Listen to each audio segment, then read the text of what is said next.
સુરતના અઠવા લાઇન્સમાં બનેવીએ શાળાની હત્યા કરી છે। ભાઈબીજના દિવસે જ બનેવીએ શાળાની હત્યા કરી। ઘરકંકાસમાં હત્યા કરી હોવાની પ્રાથમિક માહિતી છે। સુરેશ રાઠોડની હત્યા બાદ આરોપી બનેવી ફરાર। પોલીસે ટીમો બનાવી આરોપીની શોધખોળ શરૂ કરી છે।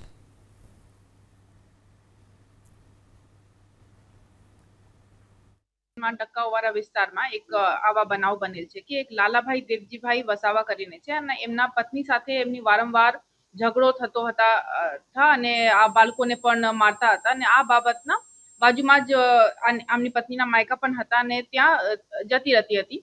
સો આ પત્નીના ભાઈ છે સુરેશભાઈ હસમુખભાઈ રાઠોડ, તો એ આ બેનના પતિને સમજાવવા માટે ગયા કે એવી રીતે ના કરો। તો આ બાતની અદાવત રાખીને આ લાલાભાઈએ સુરેશભાઈના ઘરમાં જઈને લોખંડના ટોમી વડે મરંजना જ્યારે સૂતો હતો ત્યારે એમની સર ઉપર ઝટકો મારી ગંભીર ઇજાઓ કરી હત્યા કરેલ છે અને આ બાબતની ગુનાની ફરિયાદ અઠવા લાઇન્સ પોલીસ સ્ટેશનમાં દાખલ કરવામાં આવી છે અને આરોપીને ડિટેન કરી અટક કરવાની પ્રોસેસ અત્યારે ચાલુ છે।